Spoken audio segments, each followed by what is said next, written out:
¿Empiezo? Bueno, vamos a hablar, mi nombre es Solange, ¿sí? De neurología. Vamos a hablar de patologías de consultorio. Ya vieron con Erika lo que era cefalea, que era patología de consultorio 1.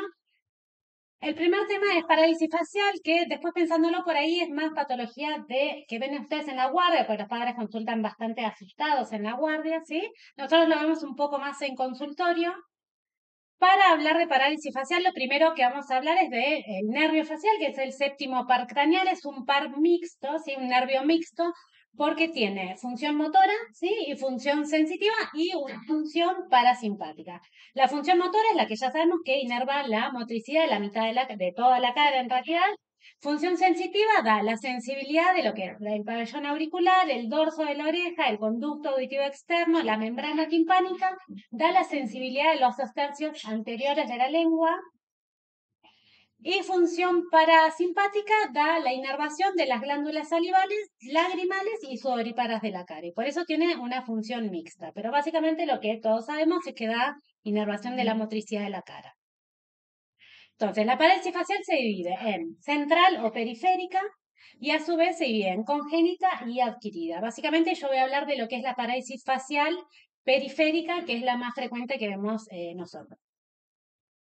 La parálisis facial, básicamente la cara tiene inervación ipsilateral y contralateral. Por eso la contralateral da sobre todo inervación de la mitad inferior de la cara y ipsilateral de la mitad superior de la cara.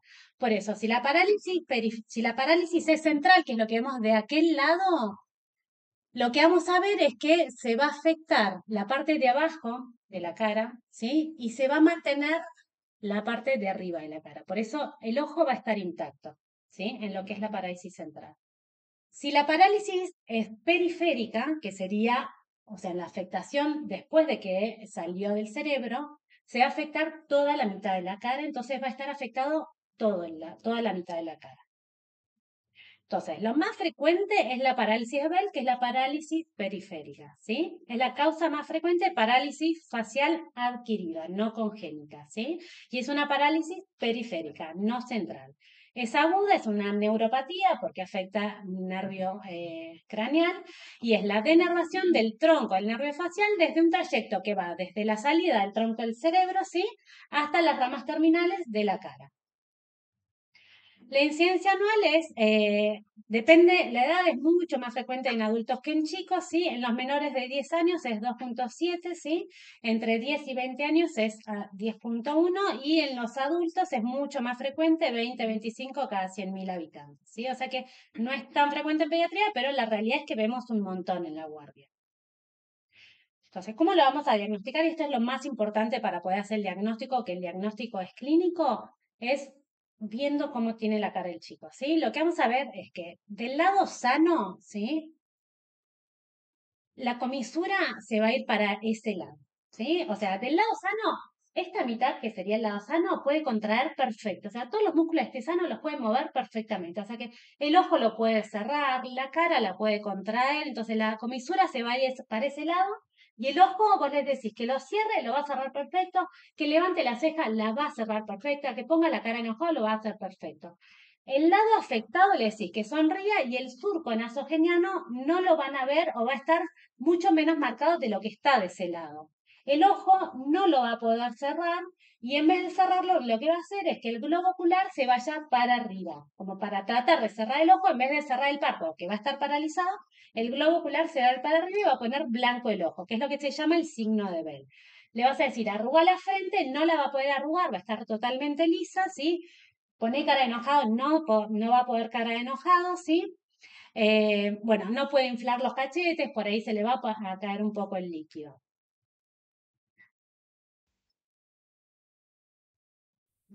Mira esto, mira.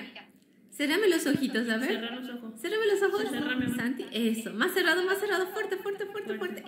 Eso, mi amor. Ven ahí, Muy bien. ven. Muéstrame los El dientes. lado Los izquierdo, dientes, sí, Santi. el nene Abrimos cierra los ojos. perfecto, la Muéstrame boquita los se dientes, va así. para el lado izquierdo. Así, mira. El lado derecho, el Eso, surco más nasogeniano fuerte. no lo Fuerte, tiene fuerte, marcado. Ven ahí fuerte, se ve, fuerte. como del izquierdo se marca, el Eso. derecho no se Haceme cara de marca. enojado. Ahora, como estabas hace un rato La enojado, frente, así, fíjense enojado. que de este se le hace una enojado. rubita Más arriba enojado. y pestanea Sácame mucho la más del lengua lado así. izquierdo y el derecho no pestanea. Y movemos la lengüita así, Haz así, mi amor. al otro costado. Muy bien. Otra vez. Cerramos los ojitos fuerte, fuerte, fuerte. Fuerte, ¿Ven? fuerte, Y ahí el ojo fuerte. se Y va una para arriba, que ese sonrisa. es el signo de Bell. Y una sonrisa, Santi. O sea que revisándolo Una ustedes ya sonrisa pueden más. ver Otra como vez. el ojo está perfecto. Reíte. Se va la comisura para un lado, ya saben que eso es periférico, ¿sí? Sobre todo fíjense el ojo y ya con eso van a saber que es periférico. Entonces, ¿cuáles son las causas de la parálisis facial periférica? Lo más frecuente es lo que se llama idiopática, ¿sí? O que es la parálisis facial de Bell o a Frigori, que es la primera en frecuencia, ¿sí? El 60-70% de las parálisis idiopáticas son unilaterales, pero hay un porcentaje que es muy, muy bajo, que es el 0,3%, que es la parálisis facial bilateral. Es re poco frecuente, pero puede llegar a haber. Hay otras causas, en pediatría por ahí las más frecuentes es el zóster, ¿sí? Que puede estar el zósterótico. El herpes simple también es una causa, la otitis puede ser, ¿sí? Después hay causas traumáticas, neoplásicas, lupus, leucemia, otras causas que son mucho menos frecuentes, ¿sí? Pero también pueden presentarse. Acá hay otras causas, ¿sí? Dentro de las congénitas, el síndrome de Moebius, de una parálisis facial periférica, ¿sí? Bueno, un montón de otros síndromes. Entonces, ¿qué hacemos ante un paciente que consulta por una parálisis facial? Lo primero que en realidad es a lo que todo pediatra le preocupa es descartar que no tenga un origen central, que en realidad es lo que a los padres les preocupa. ¿Viste? Viene un padre a la guardia re preocupado porque se le va la cara todo para un lado.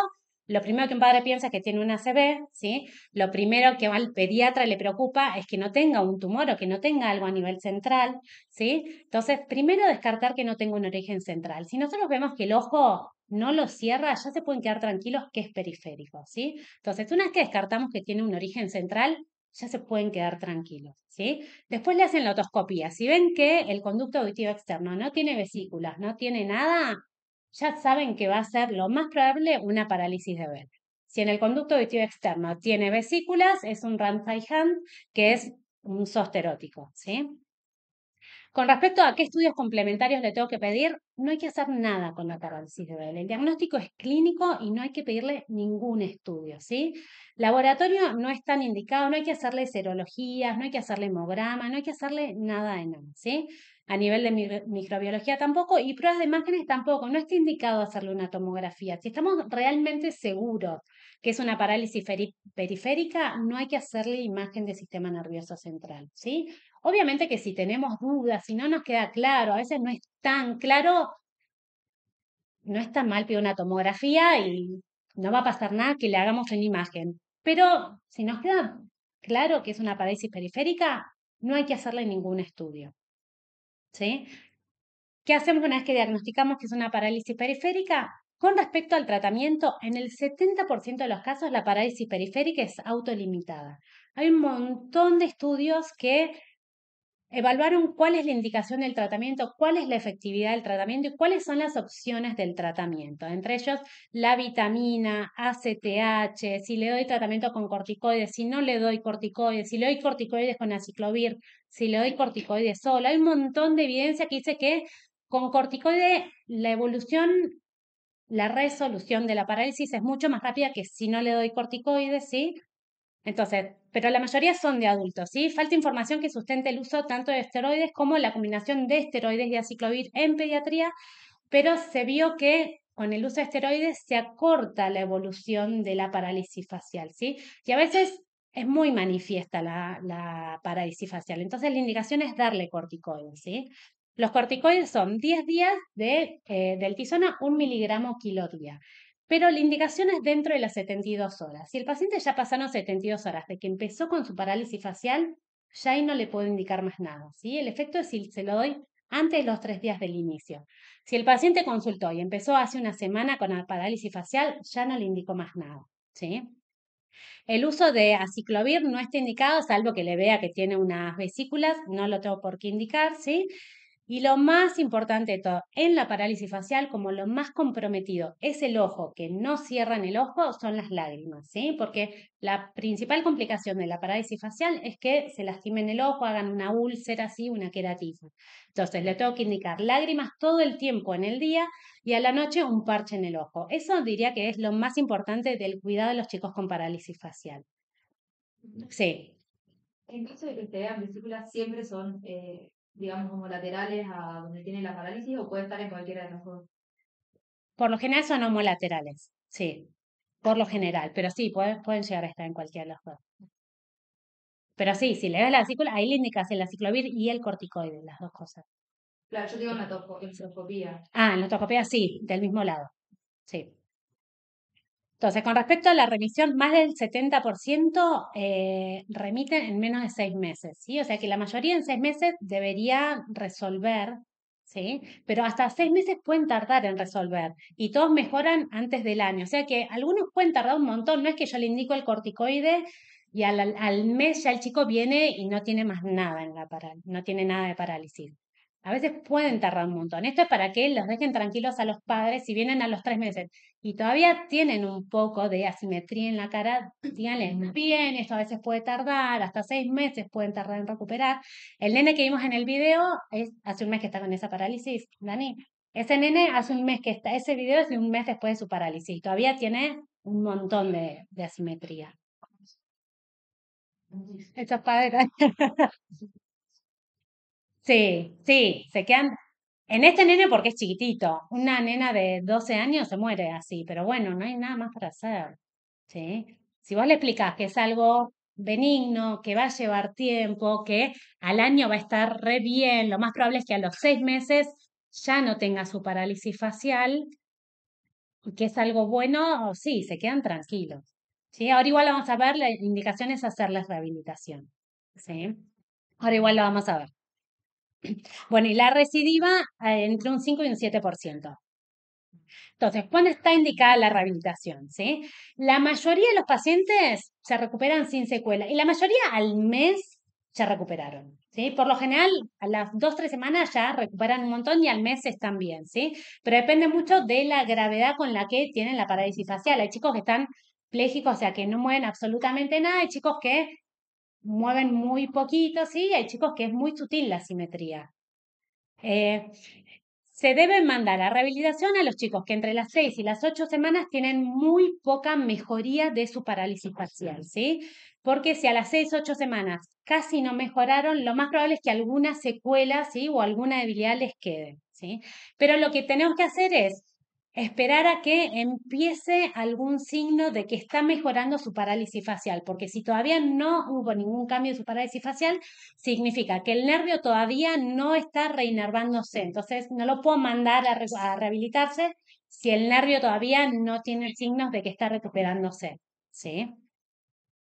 Entonces, ¿cómo se rehabilita? Se puede mandar a rehabilitación, obviamente, o si no, darle ejercicios a los padres, que es inflar globos, comer chicle, tomar con sorbete, tirar besos, inflar los cachetes, o sea, es hacer todos los ejercicios, como le pedimos que haga el examen cuando lo revisamos, es hacer los mismos movimientos, ¿sí? Entonces, si al mes y medio vemos que recuperó un poquito, pero no recuperó del todo, le podemos indicar la rehabilitación. ¿Cuáles son las complicaciones de la parálisis facial? Lo más frecuente es el tema del ojo, por eso hay que darle las lágrimas y que cierren el ojo a la noche. Y lo que puede pasar, sobre todo si se hace una rehabilitación muy intensa, que a veces se puede hacer, es lo que se llama reinervación aberrante, que es que el nervio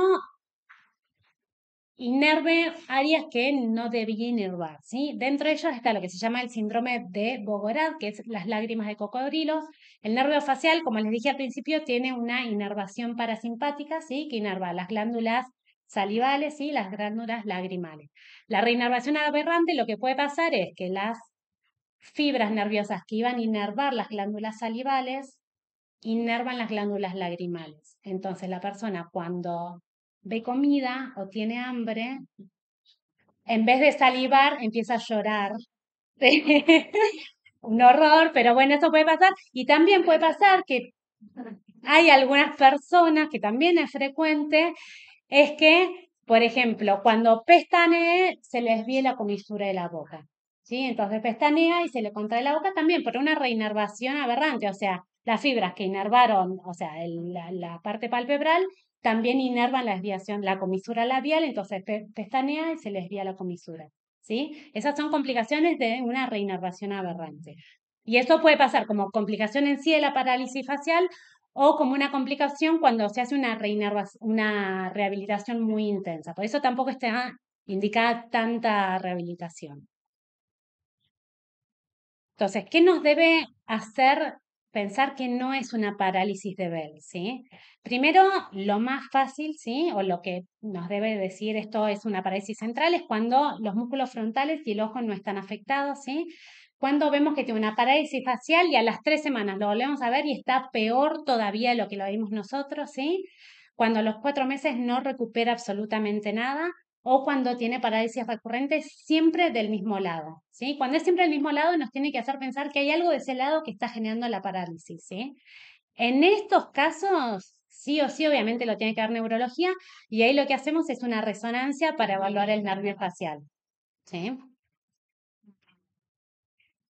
Algunas consideraciones especiales de la parálisis facial es la parálisis facial periférica bilateral, ¿sí? Que vimos que no es frecuente, se da en un 0,3%, ¿sí?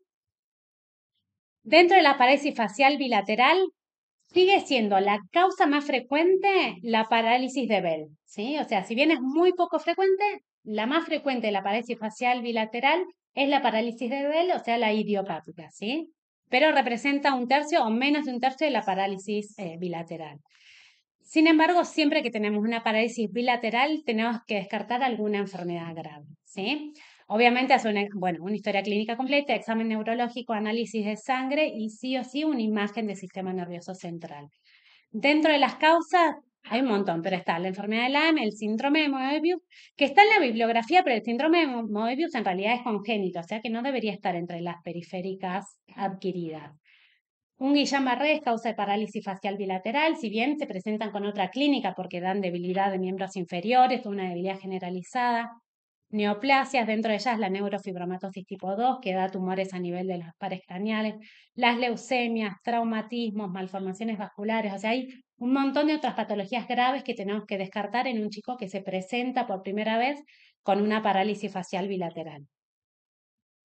Y después está la parálisis facial periférica recurrente, ¿sí? Con respecto a la incidencia, un 6 a 12%.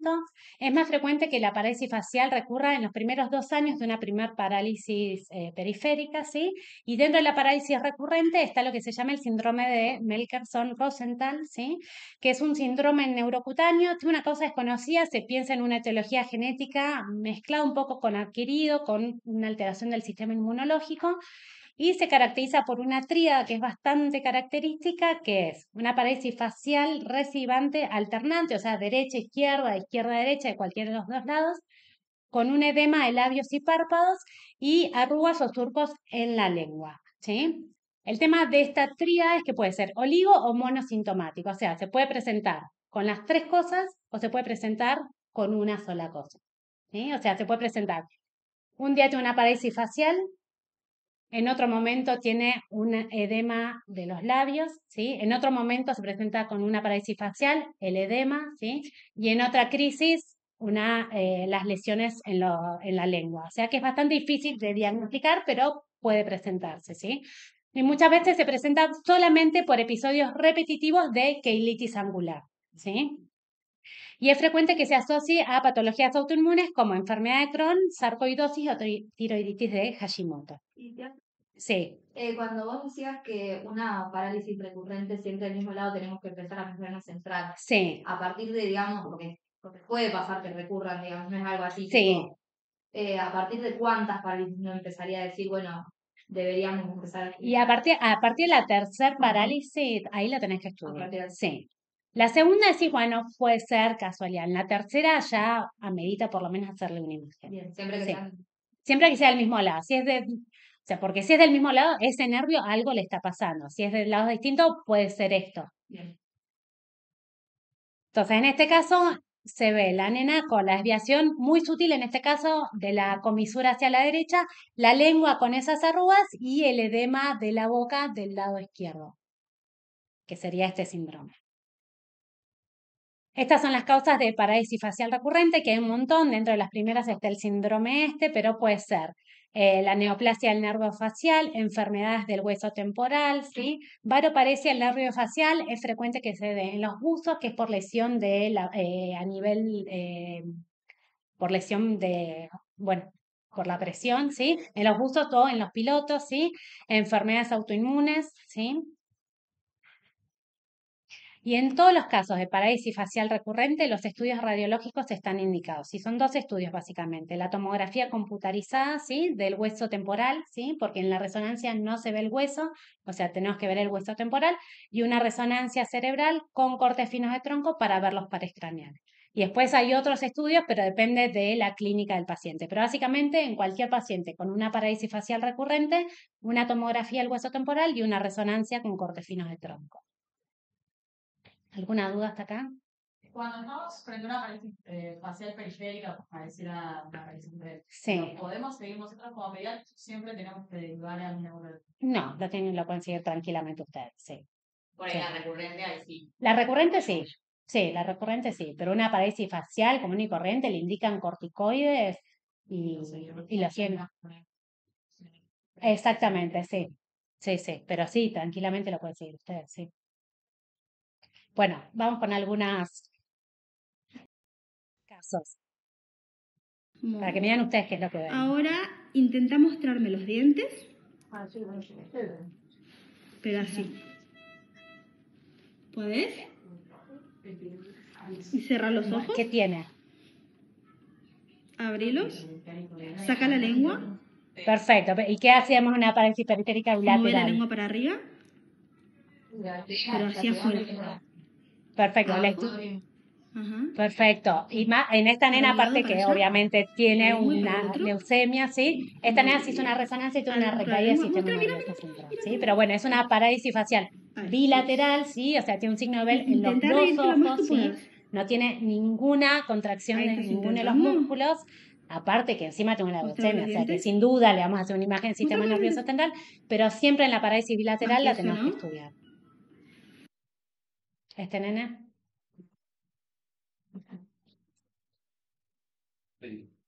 No sé a ver si en realidad habría que ver. No, ahí. Ahí, ¿qué decimos? La comisura, ¿para dónde la tiene desviada? Para perfecto, del lado derecho. ¿Central o periférica? Si tenés para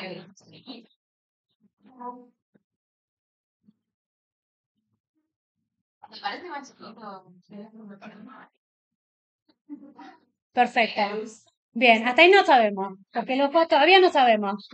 Hasta ahí podemos decir que puede ser central, ¿sí? O sea que, pero bueno, está muy contento para ser central, es periférico. Pero bien, hasta ahí no sabemos, puede realmente ser central. Es verdad que se veía un poco más chico, pero hasta ese momento, pues tranquilamente ser central. Si lo hacemos y contrae todo bien, podría ser central. Nos El reímos. primero. ¡Chin! ¡Chin! Dale, todo, así. Mira, mírame a mí. Así. ¿Qué así. tiene? Y el ojo así. No, pero así, mira. Así el ojo. Muy bien. Así. ¿De qué lado? Cerrar los dos ojos. Perfecto. Cerrar los dos ojos cerrados. ¿Está? Sonrisa. Todo. Ahora cerrar los ojos. Muy bien, derecho. Viste que es bastante, o sea, el ojo, por ahí a veces, bueno, estas justo no cierran bien el ojo. A veces cierran bien el ojo, pero parpadean mucho menos de ese ojo. ¿Esta nena? A ver, sonrisa. Todo. Ahora, infla los cachetes. Derecho. Infla Sí, los ahí el cachetes, ojo está infla, bastante infla, simétrico, infla. pero bueno. Perfecto. Cierra Ahora bien. acá de enojada. Ahí va. Muy bien. Ahí va. Y básicamente el examen es hacerle que muevan todos los músculos, que hagan todo lo que se les ocurra hacer.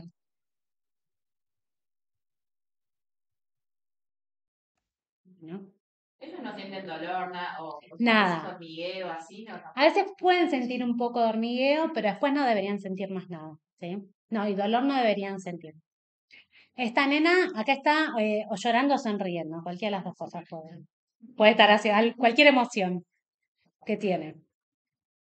Muy bien, perfecto, muy bien. Bueno, síndrome de Moebius que tiene una parálisis congénita del séptimo y del sexto, que justo acá no se ve, pero bueno, del sexto por lo general tiene un estrabismo convergente, pues tienen parálisis del sexto.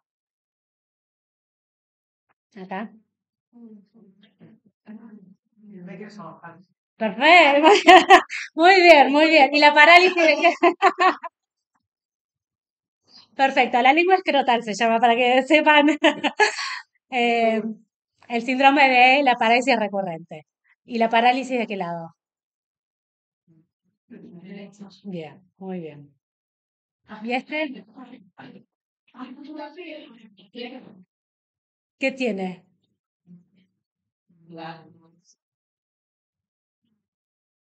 Muy bien. A ver, acá, frente, ¿cómo la tiene?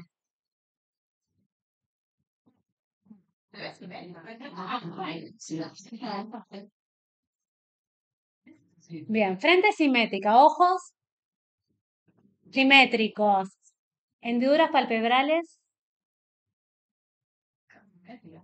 son simétricas. Entonces, ¿es una parálisis facial? No es una parálisis facial. Es la hipoplasia del músculo depresor del... Bueno, pero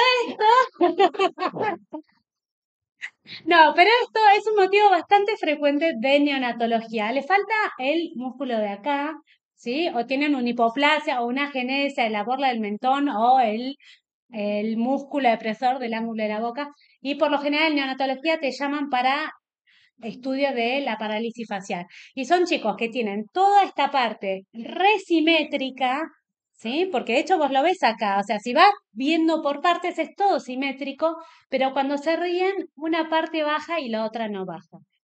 ¿Sí? Y a veces es re difícil porque lo ves ahí y decís, esta cara está asimétrica, ¿sí? Pero cuando lo revisas bien, viene todo simétrico y esta parte no. ¿Sí? Y no hay que hacerle en realidad ningún estudio porque no tiene ninguna parálisis, ¿sí? Es re común, nace así, con ese músculo o con una agenesia o una hipoplasia, ¿sí? O sea que no hay que hacerle nada, ¿sí? ¿Alguna duda de parálisis?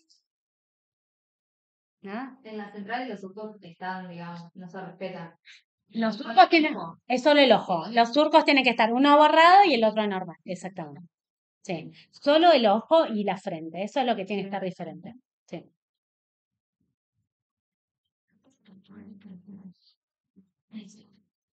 ¿Con el ciclovir qué más? No, nada. Solo corticoides. Sí. Y nada más. Sí. Exactamente, sí. Pero después si ves que no recupera, al principio nada, solo los corticoides. Sí. Bueno, tics. Los tics en la infancia son un motivo muy frecuente de consulta en pediatría, ¿sí? Entre un 10 y un 20% de los chicos en edad escolar va a tener tics y genera mucha preocupación en los padres, por lo tanto consultan mucho al pediatra. Por dos razones consultan los padres. Primero, porque cuando los chicos empiezan con tics, los padres creen que pueden tener algo neurológico, los asusta un montón. Y porque los tics generan mucha disfunción social, llaman mucho la atención, entonces los padres van muy asustados a la consulta, ¿sí? La mayoría de los tics tienen un curso transitorio, ¿sí? Duran menos de un año. Entre un 2 y un 4% se va a hacer crónico más de un año y solo un 0,3 o un 0,8% van a cumplir criterios para decir que es un síndrome de Gilles-de-la-Tourette. Son los trastornos del movimiento más frecuentes en la infancia, ¿sí? Es un trastorno paroxístico, o sea, tiene un inicio claro y un fin claro, son movimientos estereotipados, son reproducibles, o sea, si vos le decís al nene, decime qué movimiento, me dicen tus papás que estás haciendo, el nene te va a poder mostrar qué movimientos hace. Son muy breves, duran unos segundos, son no propositivos, o sea, no tienen ninguna función, no es con ningún propósito hacer el movimiento. Tienen un carácter semi-voluntario porque vos le decís al nene, trata de no hacer, mientras yo te estoy revisando, hace mucho esfuerzo para que no te salgan estos movimientos. El nene va a poder con mucho esfuerzo no hacer esos movimientos, aunque en los peores momentos pueden no controlarlos. Por lo general, en reposo, cuando están muy relajados, aparecen, cuando están muy cansados, aparecen mucho más. En actividades que requieren mucha concentración no aparecen y en sueño desaparecen, ¿sí? Aunque a veces en sueño pueden aparecer. Se clasifican en motores simples o motores complejos. Motores simples es cuando afecta un músculo o grupo muscular. Complejos cuando afecta diferentes grupos musculares. Fónicos simples o complejos. Fónicos simples es cuando son sonidos, y fónicos complejos cuando ya son palabras. Dentro de los motores simples están los clónicos, tónicos o distónicos, no importa esto, ¿sí? Los clónicos son movimientos repetitivos como parpadeo, arrugar la nariz, movimientos repetitivos del cuello. Tónicos es una contracción sostenida y distónicos es, por ejemplo, cuando hacen que tuercen el cuello. Motores complejos son movimientos mucho más complejos como agacharse, saltar, ¿sí? Los fónicos simples son el carraspeo, el sonido, el ruido cuando hacen como si sonaran la nariz. Y vocales complejos es decir palabras o repetir palabras, el que todos saben que es la coprolalia, que es decir palabras obscenas. Los tics suelen comenzar entre los 5 y los 7 años. Lo típico es que empiecen en el primer grado, ¿sí? Es muchísimo más frecuente en hombres que mujeres, ¿sí? Tiene una progresión rostro-caudal. Empiezan casi siempre en los ojos y la boca y después puede generalizar al resto del cuerpo. Pueden presentarse en sueño, no es lo más frecuente, por lo general desaparecen en sueño, pero en el primer tercio del sueño pueden estar presentes y tienen una sensación premonitoria. O sea, si vos le preguntás a los nenes, es difícil en los nenes chiquitos, pero ellos te dicen que hacen el tic porque sienten algo raro antes, como cuando hacen lo del parpadeo sienten que en los ojos le arden, cuando hacen el carraspeo sienten como que algo les pica un poco la garganta, tienen como unos síntomas previos que ellos lo usan para justificar ese movimiento que hacen, ¿sí? Y eso hace que sí o sí tengan que hacer ese movimiento. Ellos sienten que les pica la garganta, entonces tienen que hacer el carraspeo porque si no les sigue picando la garganta, ¿sí? Por lo general, los chicos, a medida que son más grandes, controlan mucho mejor los tics cuando hay situaciones en donde ellos necesitan controlarlo. Entonces, cuando son grandes en el colegio, por lo general no lo hacen, vuelven a la casa y hacen un montón los tics, ¿sí? Cuando están viendo la tele, están súper relajados, hacen un montón los tics. Y actividades recreativas como bailar, tocar instrumentos, cosas que requieren una concentración, por ahí no hacen nada. Con respecto a la evolución, desde que empiezan, ¿sí? Por lo general tienen tics, a las semanas desaparecen, ¿sí? Pero en un 2 a 4% persisten durante más de un año, ¿sí? En las formas crónicas, lo característico de los tics es que vayan fluctuando. Hay momentos donde los chicos van a estar con muchos tics, hay momentos donde los chicos no van a tener ningún tic, ¿sí? Y los tics van variando a lo largo del tiempo. Hoy un chico va a hacer un pestaneo de los ojos, después no va a hacer nada, después va a hacer pestaneo de los ojos y una carraspera, después va a desaparecer por ahí en el verano y después va a hacer una torsión del cuello, después va a hacer los ojos, el cuello y la boca, después no va a hacer nada. O sea, los tics van fluctuando en intensidad y fluctuando en tipo de tic. Y eso es lo característico. Nunca el tic va a ser igual a lo largo del tiempo, ¿sí? Y a medida que pasan los años hay una disminución progresiva, ¿sí? Llega al máximo de tics entre los 10 y 12 años y a los 18 años casi ninguno de los chicos tiene tics, ¿sí? Esto ya lo dije. Sí, mira el celular. Pero mira, mira el celular, ¿no, mi amor? Sí. A ver, contame. ¿Y vos sentís cuando se te van los ojitos? No, es que tengo la necesidad de hacerlo. Es como que la necesidad de hacerlo. ¿Te pica, te arde?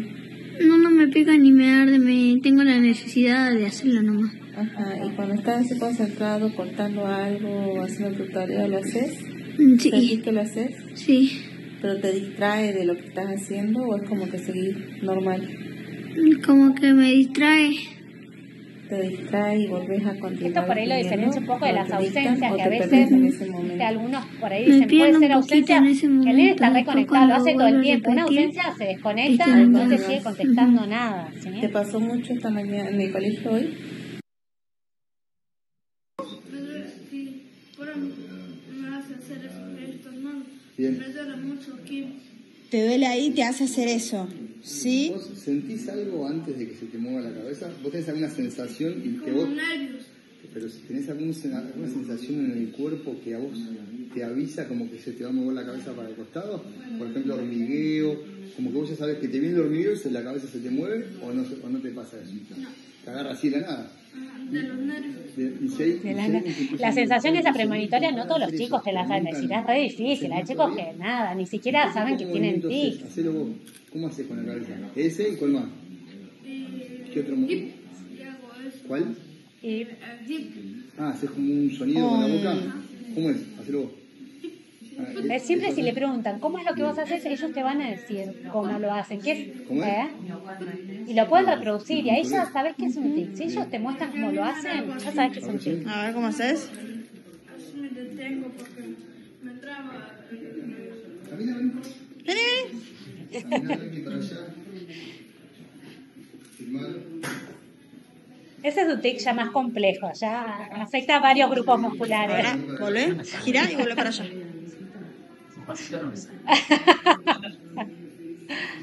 Pero bueno, el nene te muestra todo. Además de la cabeza. Además tiene el de la cabeza, el ruido y este de caminar. Te convido, hijo.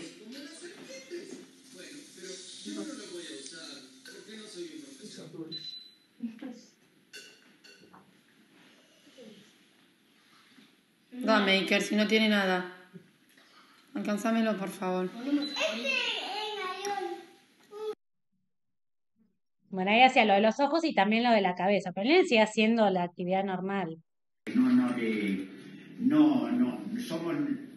vacunamos nosotros.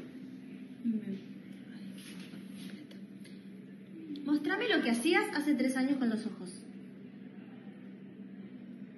Bien. ¿Y cuánto duraba eso que hacías? No me acuerdo. ¿No te acordás? ¿Y lo de las manos cómo era? Y lo de las manos de rato me agarraban como tipo calambre y empezaba a hacer así. Me agarraban con mano.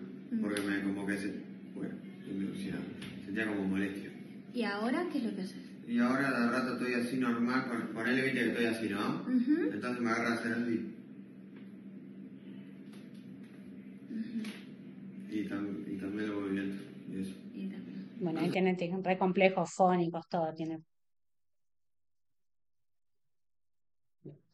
Bueno, con respecto a la etiología, ¿por qué se generan los tics? No tienen nada de nervioso los tics, ¿sí? No son emocionales para nada. Se sabe que tienen un componente biológico, ¿sí? Se sabe que tienen un componente genético. Siempre que un nene tiene tics en la familia, pregunten si alguno de los padres tiene tics. Por lo general, el padre o alguien en la familia va a tener tics. Por lo general, siempre te dicen que no, pero si preguntan como más intensamente, el padre cuando era chiquito hizo algo con los ojos o hacía siempre, si bien no hay un gen que esté específicamente relacionado, ¿sí? Se sabe que tiene una herencia autosómica dominante, ¿sí? Con una penetrancia variable, ¿sí? O sea que hay un componente genético muy alto y no son emocionales, ¿sí? Con respecto a la fisiopatología, está implicado lo que son los ganglios de la base con el sistema dopaminérgico, ¿sí? Por eso las drogas que están relacionadas a ese efecto son las que van a tener función con respecto al tratamiento. Y dentro del extremo más grave de los tics está el síndrome de Gilles de la Tourette, ¿sí? El Gilles de la Tourette es una combinación de tics motores y fónicos, ¿sí? De diferentes tipos y es el extremo más grave de tics. Es básicamente tener tics de los dos tipos por más de un año, ¿sí? La prevalencia es 27 a 30 por 100.000, lo mismo que los tics, mucho más frecuente en los hombres que en las mujeres, la misma herencia autosómico dominante, ¿sí? Con penetrancia variable. El video del día anterior era... pero podía clasificar como... Ahora vemos en los criterios diagnósticos, pero no tiene el tiempo de evolución. Este nene consultó antes de ayer. Por lo que él dice, empezó con tics hace... 3 años, pero en lo fonético es hace... Claro, necesitamos más de un año de tics fónicos y motores. Él dice que con los fónicos empezó hace poco. Tendría que tener un año de los fónicos para decir que cumple criterios. Seguramente sí. Y seguramente los fónicos ya los tenía de antes. ¿Sí? Lo más probable es que sí. Entonces, el diagnóstico es clínico. ¿Sí? Y básicamente es hacer todo el interrogatorio de cómo son los movimientos, ver los videos que te traen los padres, preguntarle al nene cómo lo hace, ¿sí? Si los puede controlar, en qué situaciones lo hace, ¿sí? Y realmente no hay que pedir ninguna prueba, ¿sí? Con respecto a la clasificación de TIC que están dentro del DSM-5, que es el Manual de Clasificaciones de los Trastornos Psiquiátricos, están los tics transitorios, ¿sí? Los crónicos y Gilles de la Tourette. Los transitorios, que son estos que están arriba, es tics motores y o fónicos por menos de un año y que empiece antes de los 18 años, ¿sí? Esos serían los transitorios, que es re frecuente, los chicos empiezan en primer grado, ¿sí? Durante la etapa escolar los pueden tener en cualquier momento, pero menos de un año.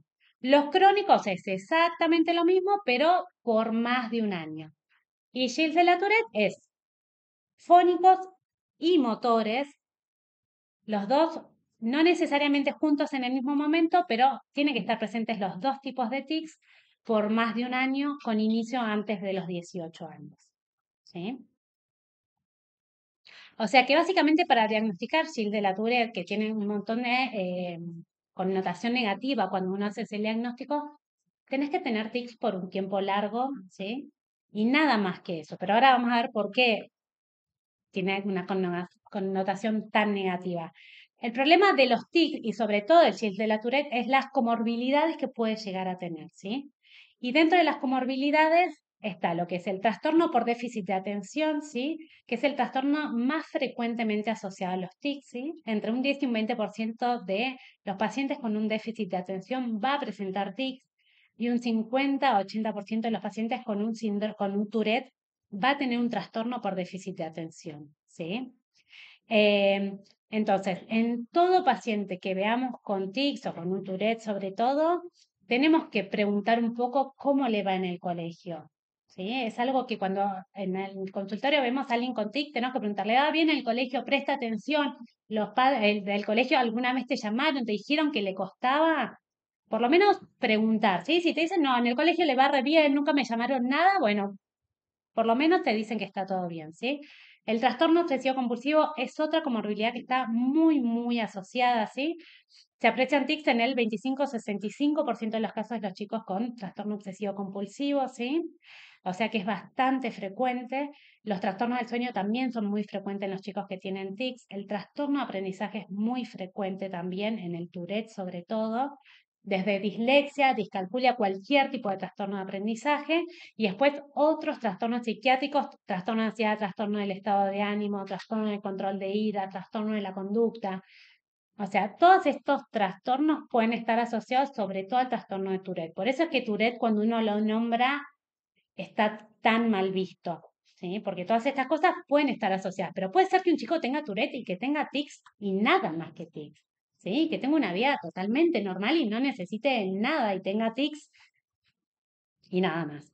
Pero bueno, todas estas cosas está bueno saberlas para por lo menos hacer un interrogatorio un poco más dirigido a ver si se asocia alguna de estas dificultades. Bueno, exámenes complementarios no hay que hacer nada, ¿sí? Salvo que te digan que en el colegio tiene algunas dificultades o que, no sé, tiene algunos síntomas obsesivos, entonces ahí sí, por ahí le puedes pedir una evaluación por una Bueno, ahí ya lo derivas a neurología, pero o a psiquiatría si pensás que puede tener alguna de estas cosas.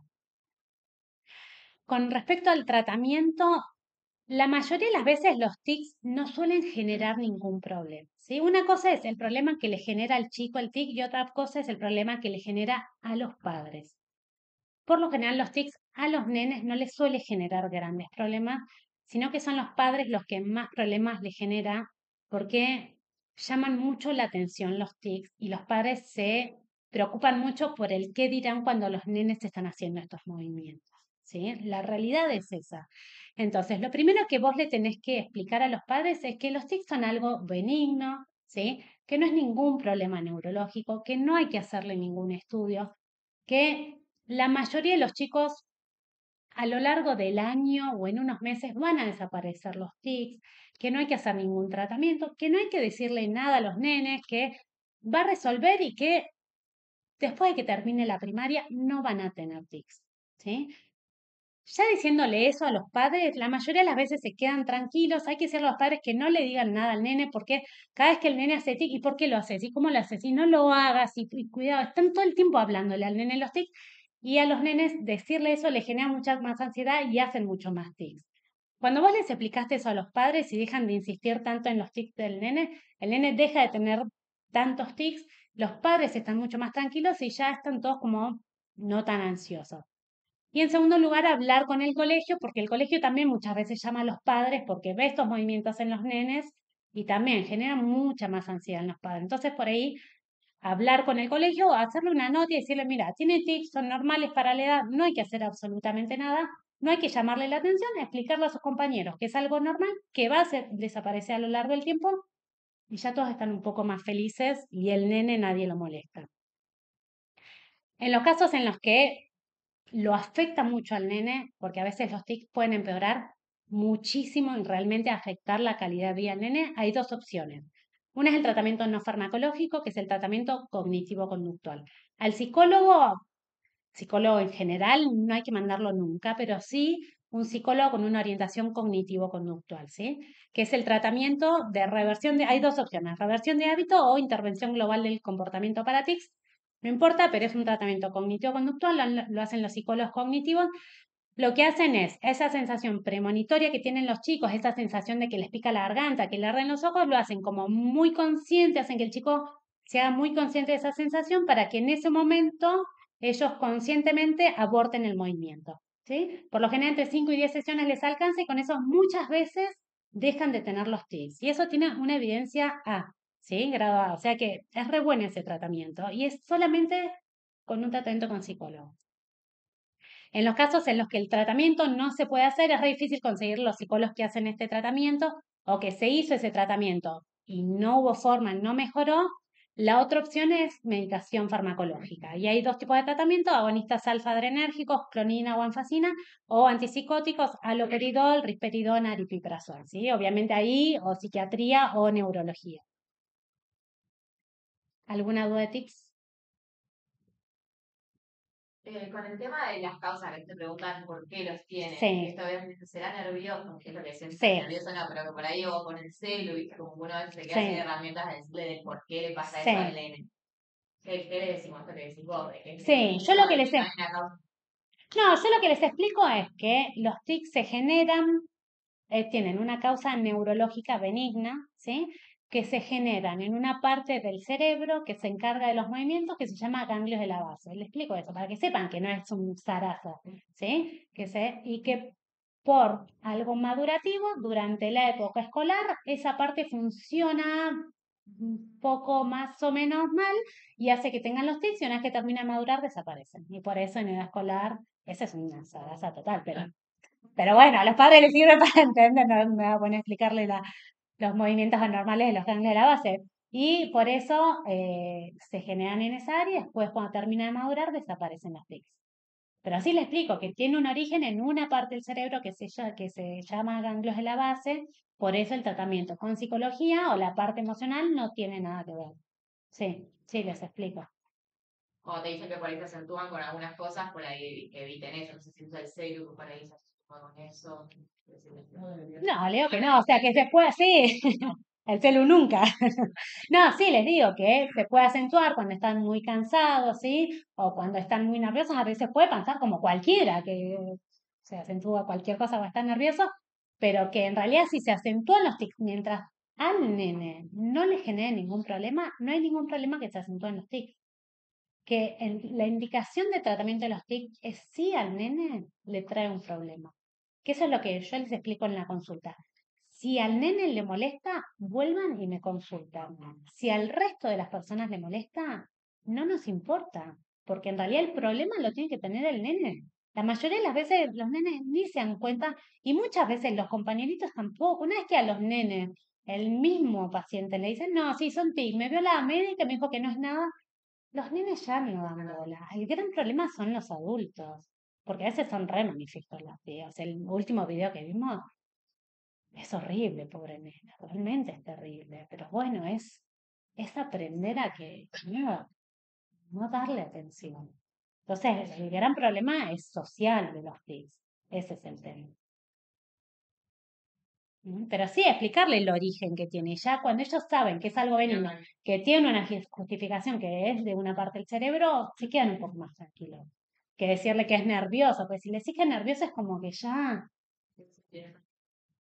es como que después ya empiezan, viste, con el psicólogo dice, ¿sabes? Tengo una bola de los tics que termina siendo peor. Bueno, y el principal diagnóstico diferencial de tics es estereotipias, ¿sí? Ya terminamos.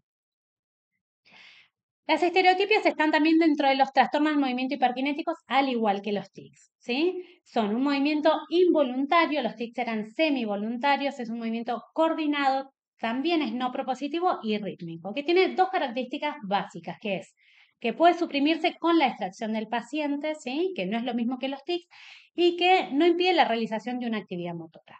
Se realizan de forma idéntica en cada repetición. Esto es lo que lo diferencia de los tics. O sea, los tics van cambiando a lo largo del tiempo, hacen movimientos hoy uno, mañana otro, pasado otro. Las estereotipias siempre son las mismas. O sea, si un nene empieza a hacer una estereotipia ahora, la va a hacer igual ahora, en un año o en 20 años. Siempre van a hacer el mismo tipo de estereotipia. Sobre todo afecta a miembros superiores, ¿sí? No tienen este impulso premonitorio claro, va a ser igual muy difícil, mucho más difícil ver en estos chicos, porque por lo general se ven chicos con trastorno del espectro autista o con una discapacidad intelectual, tienden a ocurrir mucho más en contextos de situaciones de estrés o de emociones intensas, ¿sí? Y tienen un patrón mucho más constante y rítmico. Se clasifican en primarias o secundarias. Primarias son en chicos que tienen un desarrollo acorde a su edad. Y dentro de las primarias están las transitorias o las crónicas. Las transitorias son las que se dan en los nenes chiquitos y desaparecen alrededor de los 6 meses. Y son los movimientos paroxísticos no epilépticos que decimos los neurólogos, que son los movimientos que hacen los bebés, que un montón de veces llama la atención, que lo hacen en la sillita de comer, cuando se ponen nerviosos, cuando hacen movimientos que muchas veces consultan neurología y terminan no siendo nada. Bueno, la mayoría de las veces son estereotipias primarias transitorias. Son benignas, no pasa absolutamente nada, y después están las crónicas, que son chicos totalmente sanos, pero que hacen estereotipias. Y las secundarias son mucho más frecuentes en chicos que tienen algún problema neurológico. En primer lugar de frecuencia, los chicos con trastorno del espectro autista son re frecuentes, está dentro de los criterios diagnósticos, las estereotipias, ¿sí? Los chicos con discapacidad intelectual es muy frecuente que tengan estereotipias, y después es muy frecuente en algunas enfermedades particulares, y si bien las estereotipias no son patognomónicas de una enfermedad, hay algunas estereotipias que son muy frecuentes en algunas enfermedades. En el síndrome de Rett hay una estereotipia muy frecuente que se llama lavado de manos, ¿sí? Por lo general, son nenas, por lo general no, son nenas que venían teniendo un desarrollo medianamente normal y a lo largo del tiempo, sobre todo al año, 2 años, empiezan a perder la funcionalidad de las manos, dejan de perder el uso de las manos y empiezan a tener estereotipias de lavado de manos y dejan de usar las manos, ¿sí? Cuando empiezan a hacer así las nenas, hay que pensar en síndrome de Rett. Síndrome Smith-Magenis es un síndrome genético que tiene una estereotipia que es que te abrazan, ¿sí? El síndrome de Lesch-Nyhan es una enfermedad neurodegenerativa muy progresiva que tienen unas estereotipias que son autoagresiones, que se empiezan a comer y se automutilan los labios o se automutilan las yemas de los dedos, ¿sí? O sea que son algunas bastante características, pero después puede haber de todo tipo. Aparecen antes de los 3 años, a diferencia de los TIC que aparecen a los 5 o 7 años, estas aparecen antes de los 3 años, suelen ocurrir en clúster, las hacen como muchas veces repetidas, ¿sí? De segundos a minutos de duración, por lo general cuando se emocionan por algo que los pone muy contentos o por algo que él los pone muy angustiados, ¿sí? Hacen las estereotipias como una forma de liberar esa emoción, ¿sí? Cada niño tiene una estereotipia que repite de forma idéntica todo el tiempo, ¿sí?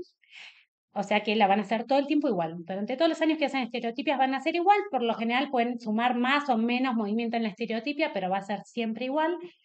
Y el miembro superior. Pues aleteo, dar palmadas, rotación de muñeca, frotación de yemas, lo que se les ocurra.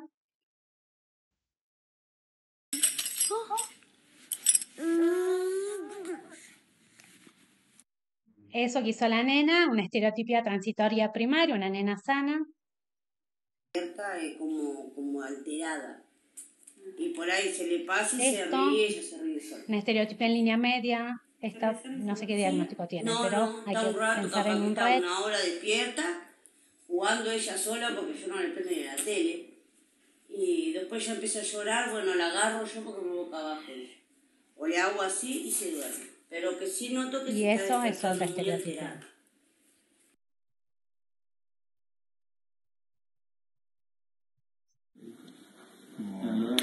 Muy bien, muy bien. Otro más, otro dibujito. Hace lindo para Muy bien, muy bien. Es una nena con discapacidad intelectual, está haciendo algo que le gusta, está ¿Él sabe emocionado. comer con cubierto? No. Ahí hace con las Quiere manos comer a unas veces, estereotipias quiere, y a veces otra solo. que es Yo a veo que matarse. quiere hacer a veces solo las cosas, pero a veces no lo hace bien. ¿Qué hacemos? ¿Allá? Vamos, a ver.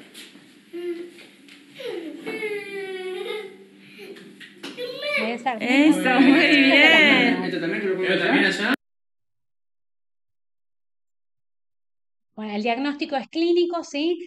Hay chicos sanos que tienen estereotipias, ¿sí? No todo chico que tiene estereotipias es trastorno del espectro autista, o sea que hay chicos sanos, pero bueno, si vemos que un chico tiene estereotipia, por lo menos hacer un interrogatorio un poco más dirigido como para descartar un trastorno del desarrollo, ¿sí? Y el pronóstico es relativo. Tenés chicos que desaparecen las estereotipias, pero tenés chicos que toda su vida lo pueden hacer, ¿sí? Salvo los bebés chiquititos que a los 6 meses desaparecen, el resto de chicos que tienen estereotipias en algún momento las van a volver a hacer durante toda su vida. Entonces, la principal diferencia entre los tics y las estereotipias, los tics empiezan a los 5 o 7 años, las estereotipias mucho más chicos, los movimientos son más bruscos y anárquicos en los tics, en las estereotipias más sostenidas y de miembros superiores, en los tics más de la cara. El patrón va variando en los tics, en las estereotipias es fijo, el ritmo es mucho más rápido en los tics, en las estereotipias es un movimiento más rítmico, son cortitos en los tics, son más prolongados en las estereotipias, ¿sí? No tienen sensación premonitoria las estereotipias, sí tienen los tics.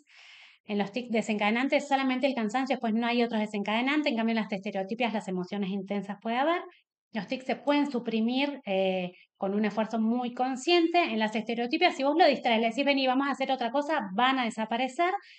El impacto en la vida de los chicos con tics puede tener un impacto bastante importante si tienen muchos tics. En las estereotipias, por lo general, no tienen gran impacto.